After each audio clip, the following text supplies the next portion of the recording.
So I've just finished my last workout before the Great North Run this coming Sunday. So I'm going to go and do a cool down, and then when I come back I'm going to talk you through all things to do with the course, the elevation, my performance last year and how I plan to improve on it, the elite fields and who I fancy winning. But before we do that, I'm going to go cool down, then we'll find somewhere nice to sit and we'll preview this year's iteration of the biggest half marathon in the world, the Great North Run. It's going to be a hot one.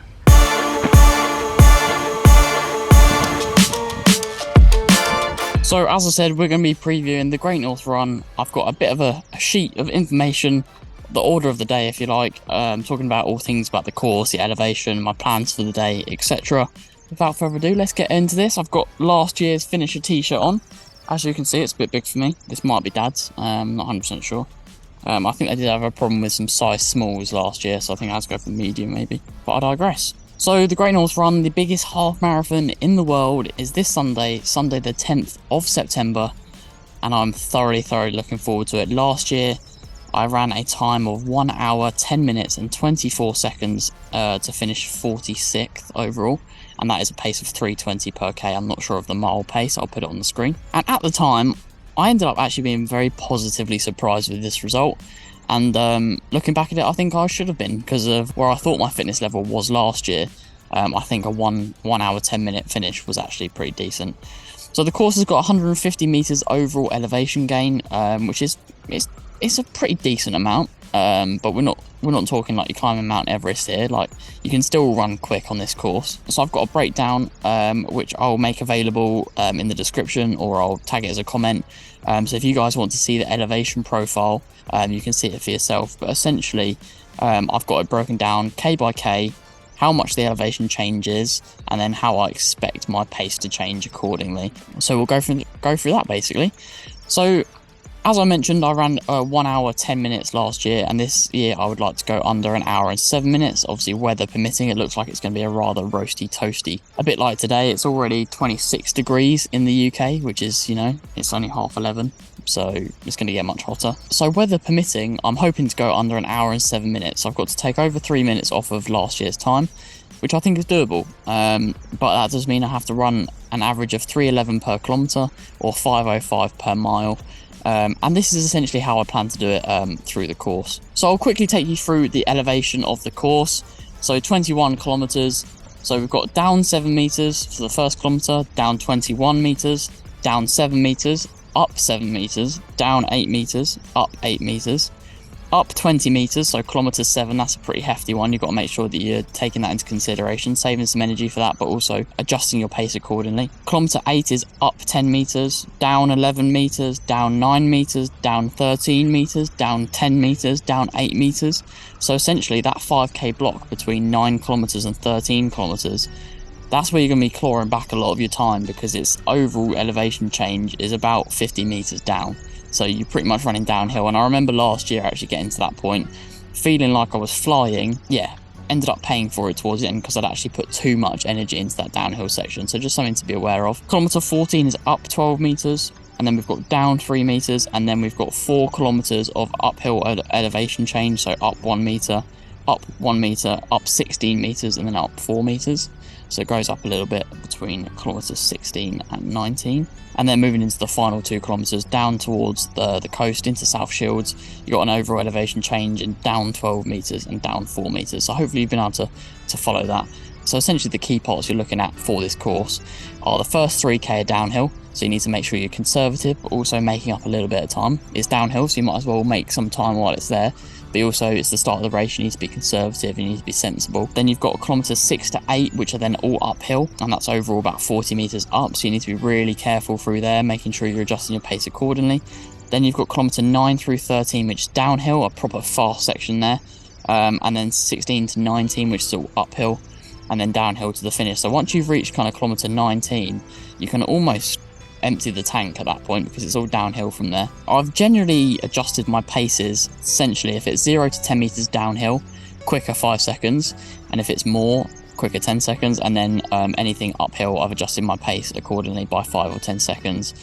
Specifically kilometer 7, which is the most uphill kilometre. It's pretty much uphill the entire kilometre, so just be wary of that. One thing I would say about the course is that there is spectators pretty much the entire way, and there is over 1 million spectators on the course. That's what they apparently counted last year. I'm not sure how you can count that specifically, but yeah, over 1 million spectators along the way on the course. So really use that to your advantage on race day. Is going to really help you, and that's what I plan to do. My race outfit, which you're going to see in part of the race day vlog, will hopefully be drawing plenty of attention and getting lots of people kind of cheering me on. But yeah, you'll see that a little bit later. So as I mentioned previously in the video, guys, I've got a main goal of running sub 67 in this half marathon, but I have got an A, B and C goal to try and stay motivated the whole way. Say for example it's 30 degrees heat on Sunday at 11 o'clock and it seems like a sub 67 finish is out the window. I've also got a B and a C goal which is pretty apt, being as we'll be by the coast. There will be plenty of seagulls, hopefully. Not hopefully, actually. No, we don't want them. So I've got a B goal of sub 68, which would be a PB, and then a C goal of sub 69, which would also be a PB if I go sub 68.57, which is my current PB. So yeah, I've got 3 goals there, and I think it's sensible to always set 3 goals, because you never know what could happen. As I said, the weather could be off. The weather could be perfect. Who knows? We could have a nice little cool day, a nice overcast kind of 15 degrees. I don't think that's going to happen. Unfortunately, it does look like it's going to be very toasty. And yeah, with the start and the finish being 13 miles apart, this course obviously isn't ratified for any world records, because for those that don't know, courses need to have a start and a finish of within 1 mile of each other for them to be ratified as a real course, I guess, or as a world record official course. So even though I'm not elite, this course would count as a PB for me. But essentially, yeah, it has got quite a lot of downhill in compared to the uphill, but there is still 100 meters of elevation uphill, so it doesn't make it an easy course just because there's lots of downhill. I still think like a pancake flat half marathon like Valencia would still be quicker, but yeah, just something to take into consideration. So guys, I'm just going to get up the elite field for this year's 2023 Great North Run. I am, of course, not in the elite field this year, unfortunately. They changed the entry slightly. So last year, to qualify as a male, I think you had to run sub 69 for the half, which I did at Stafford. But then this year they changed it, so you had to run sub 67, which is obviously my goal for this year. But because I haven't done it yet, I didn't quite qualify, which is it's sad, but I'm alright. So guys, starting off with the men's elite field, obviously Sir Mo Farah, this is his last professional race. I think it's one of those classic things, if I'm honest. It always, like, kind of footballers coming out of retirement sort of thing. I'm sure Mo Farah will do another race. I don't see him properly hanging up the spikes just yet, but it might not.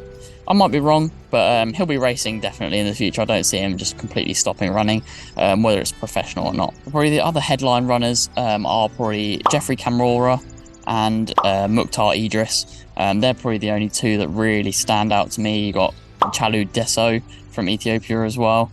I do think that Mo Farah will be beaten at this year's Great North Run. I do think probably Idris will take this year's title, but I'll put a link to the full men's elite field in the description below if you want to check them out.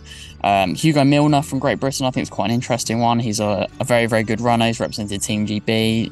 He's experimented with triathlons as well. I think that's quite an interesting athlete to keep a lookout for. But I have to say, in terms of actual, like, elite level fields, I do think that the Great North Run have had better fields in the past. That's not me being a knob. I just think they've had better elite fields in past races. And then the elite women's field got released yesterday, and that's why I'm filming the video today, because I wanted to wait for this field to come out. And then again, it looks pretty set on who's going to win, if I'm completely honest. You've got Perez Chepchirchir, and then you've got Sharon Lokedi, or Lokedi, I'm not sure how you pronounce that, I'm really sorry, as the 2 favourites. But I think Chepchirchir is going to take that, is going to be the one that takes that in the women's field. In terms of Brits running in the race for the women's elite race, you've got Charlotte Purdue, who probably is the headline from the Brits, which is pretty cool. You've got Amy Eloise Markov, also Brit. And then again, there's not many names that stand out, if I'm completely honest. I'm not super quizzed up when it comes to names of British runners, if I'm totally honest. But same sort of thing with the men's. I just don't think they've quite got the depth of field this year, which is slightly disappointing to see. And And as they mentioned on the Sunday podcast, if anyone listens to that podcast, I don't think the prize money available to British athletes is high enough to be bringing people there for a half marathon race. But that's just my opinion. So guys, just before we end off the video, just a couple things just what to expect on race day if you are racing this year's Great North Run. It's going to be a hot one, so make sure you're staying very hydrated. Get those electrolytes in, make sure you've got plenty of water with you on the start line, because although the race starts at 11, you don't know when you're going to be getting over that start line. Sometimes there's delays, sometimes it takes a little while, so make sure you're topped up on the water. Make sure you've had a nice breakfast. It's obviously 11 o'clock, so pretty much everyone's going to be running through lunchtime essentially, so make sure you've had enough fuel before the race.